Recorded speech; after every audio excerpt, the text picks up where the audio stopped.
So, good morning, guys. This is our lesson for this week, which is about one-to-one functions.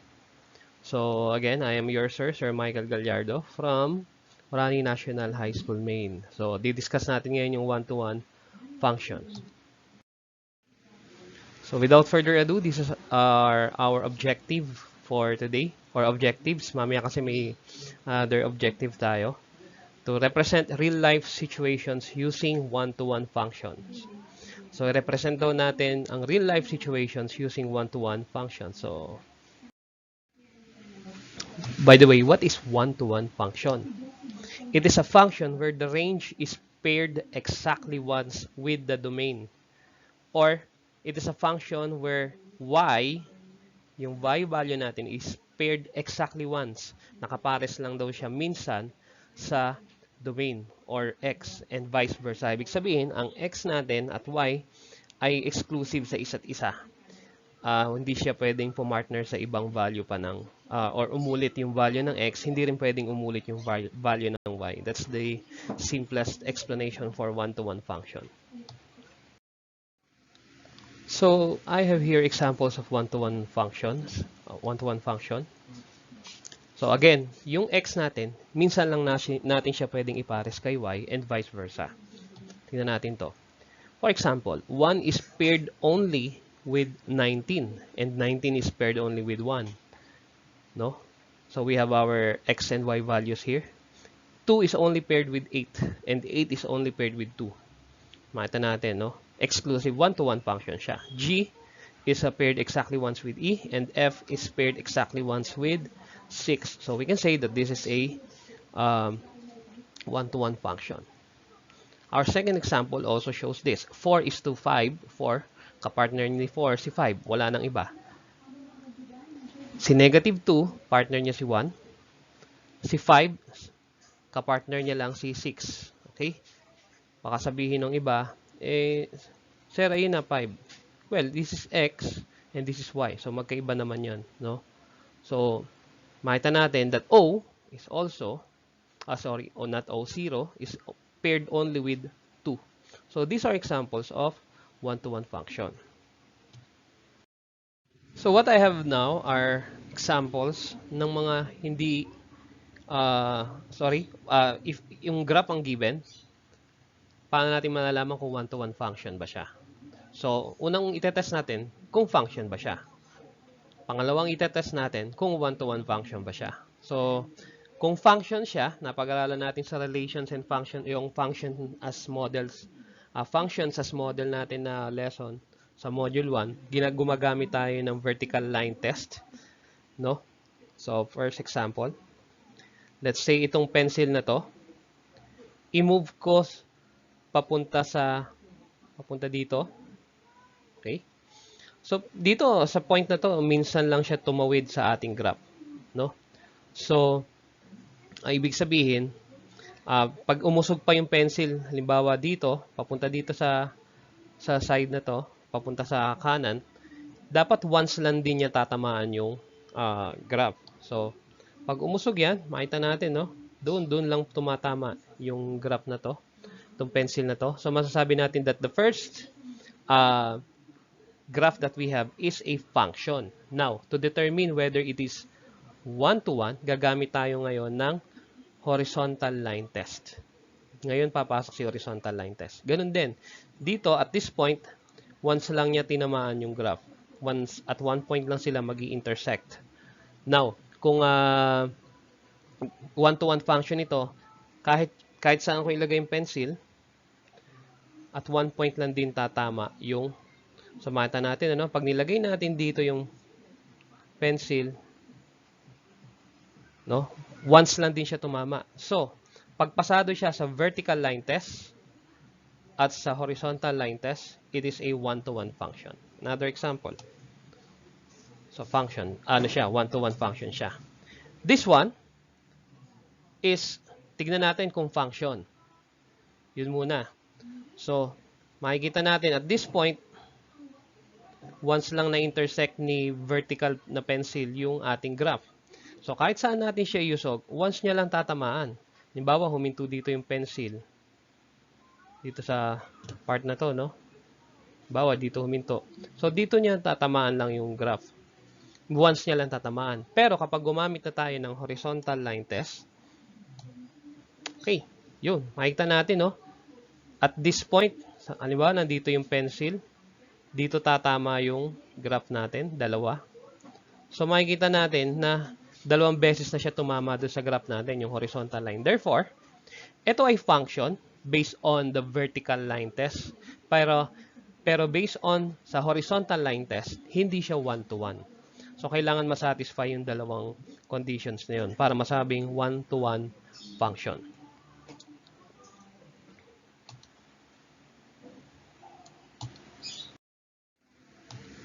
Now, these examples are not one-to-one function. For example, 1, 5, 0, 3, 1, 4, 2, 7, 3, 4. We will notice na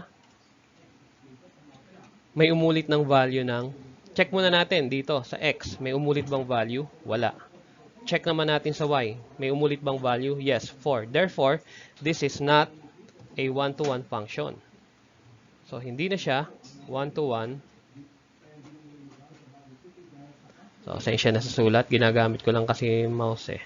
This is no longer one-to-one function. How about this one?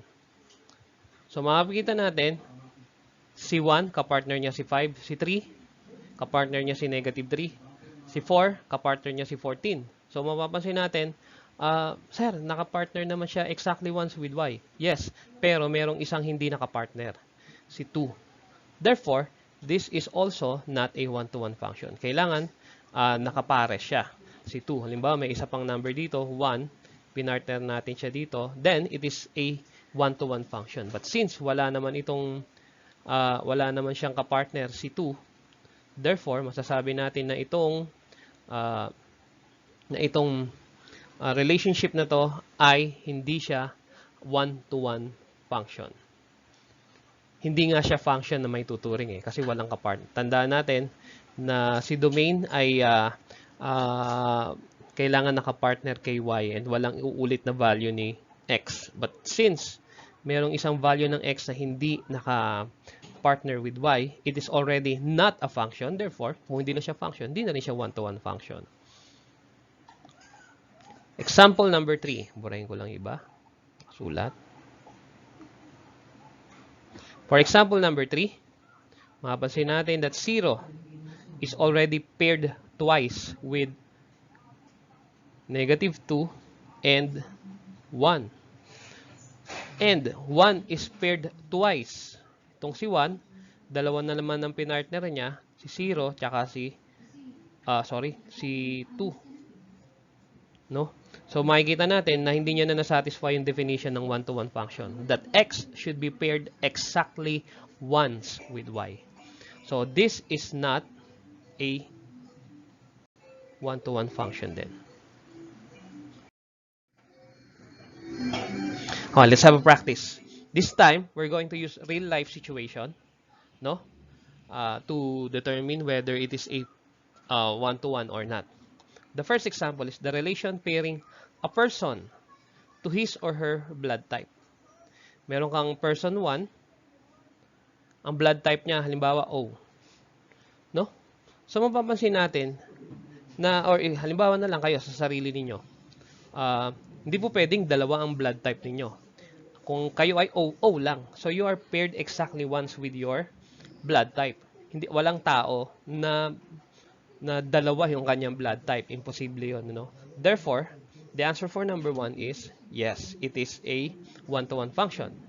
Number 2, the relation pairing a mother to his children. A relation pairing a mother to her children.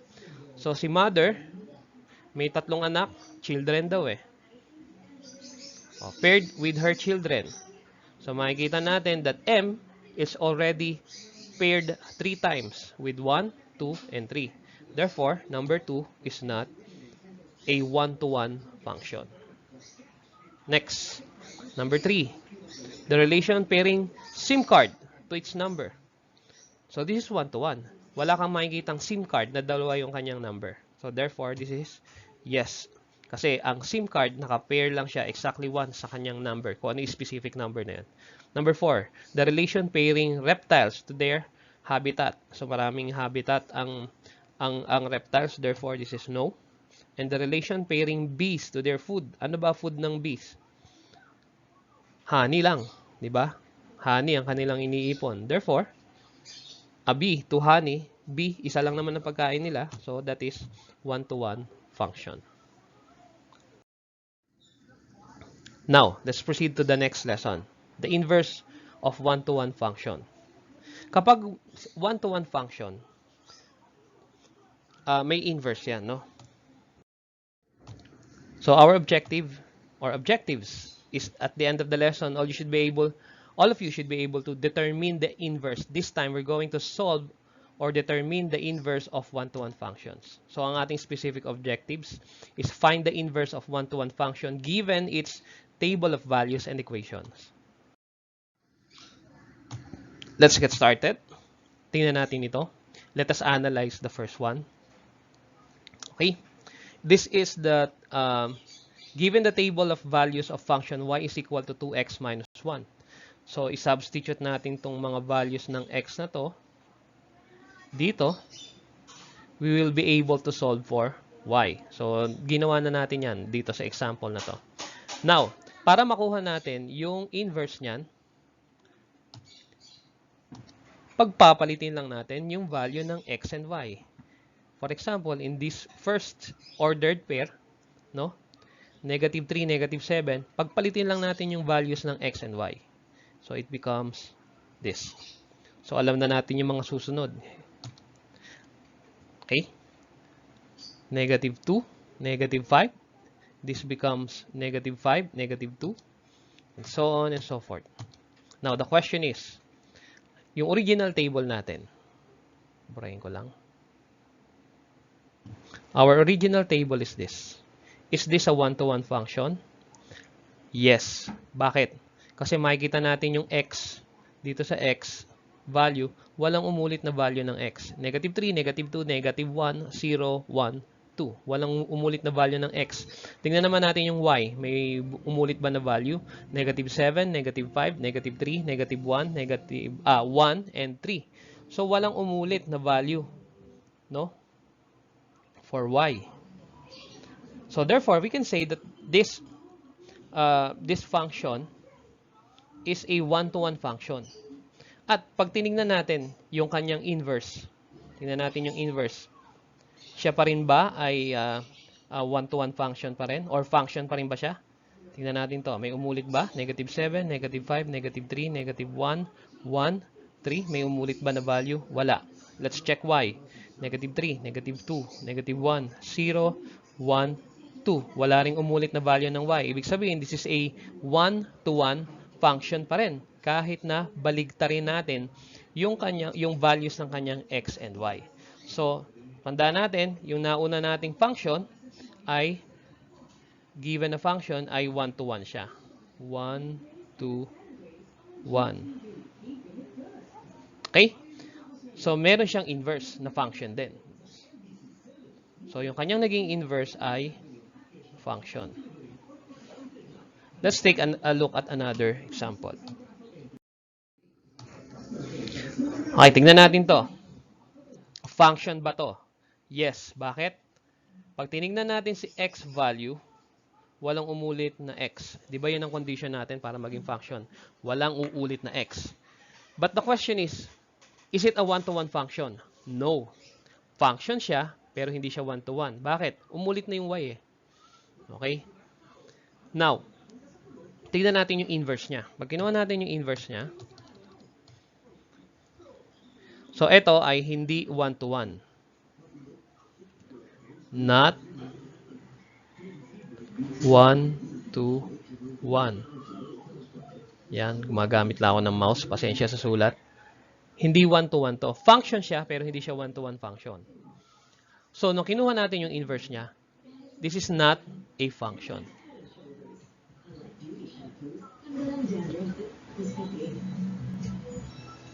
Not a function. Yan. Bahala na kayo intindihin yan. So, yun din yung tanong, no? So, for our big concept, base dun sa examples natin kanina.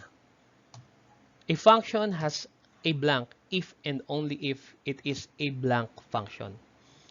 So, masasabi natin na a function has an inverse if and only if it is a, kanina, in example natin, ano, yung one-to-one function, kinuha natin yung inverse, function pa rin. Okay, so meron siyang function inverse. Tapos, yung susunod na example natin kanina, function siya pero hindi siya one-to-one function. Nung kinuha natin yung inverse, hindi na siya function. So, sino lang ang pwedeng magkaroon ng inverse? A function has an inverse if and only if it is a one-to-one function. So, ganun yun. Ang one-to-one function lang, kapag kinuha mo yung inverse, kapag pinagpalit mo yung x and y values niya, function pa rin siya. Yun ang special na katangian ni one-to-one function. Now, how do we find the inverse of one-to-one function given a table? Siyempre, gagawin lang natin, pagpapalitin lang natin yung x and y. So, the answer, napakadali. Yan na. Pinagbaligtad lang natin lahat ng values ng x and y. So, para mas ma-appreciate nyo yun, ano, i-graph nyo yung unang example and then i-graph nyo yung pangalawa. Makikita nyo kung ano yung itsura ng original function at yung kanyang inverse function. Mamaya may example ako dito. So, how do we find the inverse of one-to-one functions given its equation? This time, given naman yung equation. Kanina, given yung table of values, napakadali. Pagpalitan lang yung x and y. This time, paano natin kukuhanin yung inverse ng one-to-one function given its equation? So, we have an example. So, f of x equals 3x plus 2. Kuhanin daw natin yung inverse nito. So, by the way, ang inverse notation natin for inverse is f to the negative 1 of x.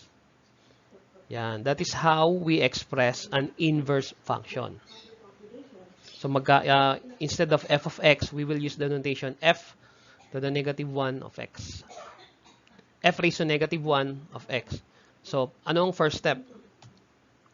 Express muna natin si f of x, gawin nating y. So, yun na. Napalitan na natin ng y si f of x. Next, kagaya ng ginawa natin kanina doon sa table of values, pagpalitin natin yung x and y. So, pagpalitin natin itong dalawa na to, it becomes this equation. X equals 3y plus 2. So, kapag napagpalit na natin siya, hindi pa tapos yan. Kailangan i-equate uli natin yung equation na yan to y. Ibig sabihin, kailangan maibalik natin uli siya sa y equals whatever. So, paano natin ibabalik yan? I-equate uli natin sa y yan. So, solve for y in terms of x. So, solve daw natin si y in terms of x. So, kailangan mawala muna kailangan maging solong y itong part na to, no? Kailangan mag-solo siya. So, pwede natin tanggalin ito muna, si positive 2.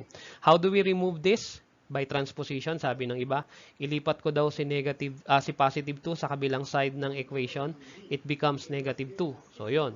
Pero ang mas tamang term doon is, nag-minus 2 ako sa both sides. So, when we subtract negative 2 sa side na to, para maging 0 to, okay, para maging 0 yan, kailangan dahil equation equal, kung ano ginawa mo sa isang side, yun din ang gagawin mo sa other side ng equation. So, nag-minus ka ng 2 dito, magma-minus 2 ka rin dito. Therefore, ang magiging equation natin is x minus 2 equals 3y. Again, kailangan matira si y dito. So, we divide both sides by 3. Okay? So, mangyayari, makakancel na yung 3. Therefore, our y is x minus 2 over 3. Or, ibalik natin doon sa inverse niya. So, i-express natin siya as inverse. F to the negative 1 of x equals x minus 2 over 3. Try nyo i-graph to using GeoGebra. Itong dalawang equation na to. Tingnan nyo kung ano yung itsura niya. ma-appreciate nyo kung ano ba yung nangyayari sa graph kapag naging inverse function na siya. Example number 2. Given y is equal to x cubed plus 2. So, naka-express na siya as y. Hindi na natin kailangan palitan yan. So, pinagpalit natin ngayon yung x and y. We interchange the x and y variables. And then, again, we solve for y in terms of x. So, again, we subtracted negative 2 from both sides. No? Kung ano yung ginawa mo sa, sorry, wag pala dyan. Dapat dito. So, we subtracted negative 2 from both sides para maging 0 yung positive 2 na yun. So, yun ano. So, our equation becomes x minus 2 is equal to y cubed. So, paano natin makukuha yung kuhanin natin yung cube root ng both sides. So, makakancel na yung power tsaka yung exponent na 3 tsaka yung cube root. So, final answer natin is y equals the cube root of x minus 2. Y equals the cube root of x minus 2. Or, we can express this as f to the negative 1 of x equals cube root of x minus 2. By the way, kung final answer gusto mong i-express sa y, ganun lang din. Palitan mo ng y to the negative 1. Okay? Lalagyan mo lang ng ganun. Kung gusto mong instead of f to the negative 1 of x, pwede ring y to the negative 1. So, para makita natin na siya ay isang inverse function. Next. So, yun ay sagot, no? Example number 3. Given y is equal to 2x plus 1. By the way, I'm not saying na itong lahat ng examples natin ay one-to-one function, no? But I'm just giving you an idea kung paano kumuha ng inverse. Pero maganda, doon sa una pa lang, i-determine na natin kung siya ba ay one-to-one o hindi. So, pinakamadaling method para malaman kung one-to-one function ba siya is use a GeoGebra. I-input nyo itong equation na to. Tapos pag use the vertical and horizontal line test, kapag pumasa siya doon, ibig sabihin may inverse siya. Okay? Kapag hindi na siya pumasa sa dalawang conditions na yon, hindi na siya, wala na siyang inverse, automatic. Okay? So, ito lang yung equation side on how to get the inverse of a function. Interchange the x and y variables. So, pinagpalitan natin yung x and y. Next, kailangan mawala to, no? So, we multiplied both sides by 3y minus 4. So, yon. Ito yon. Minultiply natin both sides by 3y minus 4. So, makakancel siya. So, our equation becomes x times 3y minus 4 equals 2y plus 1. Nawala na yung denominator doon. Ganun lang naman yon. Pag mayroong denominator, multiply it both sides nung value na yon para makancel siya. Now, what we're going to do is to distribute x,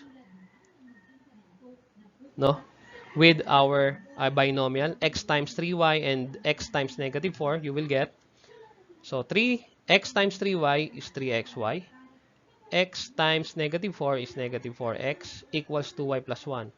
At gagawin natin, pagsasamahin natin lahat ng may y at walang y sa isang side ng equation. So, si 2y, nilipat natin sa kabilang side ng equation, naging negative 2y. Si negative 4y naman, lilipat natin sa kabila, magiging positive, negative 4x naman, magiging positive 4x. Yun na siya. And then, kunin natin yung common factor nitong dalawa na to, which is y. So, y is equal, y times 3x minus 2. So, ito yun, no? Nilabas natin to pareho. Y times 3x minus 2 is equal to 4x minus 1. And then, so, nahiwalay na natin si y. Kailangan na lang mawala ito. So, we divide both sides by 3x minus 2. So, makakancel yon. So our answer is y is equal to 4x plus 1 over 3x minus 2. So yung final answer natin kung naka-express siya as y to the negative 1 equals 4x plus 1 over 3x minus 2. So ganun lang kadali. Anong mga steps? I-express nyo as y kung f of x ang given sa function. Pangalawa, so yan na yung final answer. So ito yung graph kanina, no? Tingnan natin tong graph na to. This is not a one-to-one function. Function siya, quadratic function, pero hindi siya one-to-one function. Bakit? Kapag naglagay sa vertical line test, pasado. Okay? Doon lang siya dumaan. Pasado. Burahin ko na, no? Pasado siya sa vertical line test. Therefore, this is a function. Pero sa horizontal line test, okay? Dalawang beses niya na tinamaan yung graph. Therefore, this is not a one-to-one function. Function siya, quadratic function, pero hindi siya one-to-one function. Now, let's say kuhanin natin yung inverse nito using solving. Ano kaya magiging itsura ng graph nito? So, ito yung itsura ng graph niya. Parang humiga yung tawag dito, yung parabola kanina. Kanina, it looks like this. No? This time, humiga siya. Kung mapapansin natin sa GeoGebra, pinuputol niya. Pero imagine natin may ganyan yan. Okay? So, dito pa lang, nung kinuha natin yung inverse ng hindi one-to-one function, alam natin hindi na siya function uli. Kasi pag naglagay tayo ng vertical line test, dalawang beses niya na tinamaan yan. Ano? So, yun yung example kanina, na kapag ang isang equation, hindi siya one-to-one function, wala siyang inverse. Unless, baguhin mo yung domain. Ang domain lang nito, if x is positive numbers. Kapag ang x ay ginawa mong negative numbers, hindi na siya magiging function. Okay. So, for you to appreciate kung ano ba itsura nung original graph tsaka ng inverse niya, ito yun. So, meron tayong line of symmetry. Ito tong line na to, no? Going up.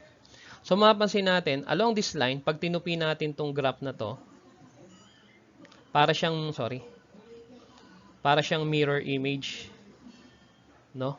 Magkamukha yung magkabilang. Pag tinupi natin tong graph na to into diyan sa line na along diyan sa dotted line na yan, mapapansin natin na identical yung ating graph. So, ito kasi may karugtong pa yan, no? Parang ganyan.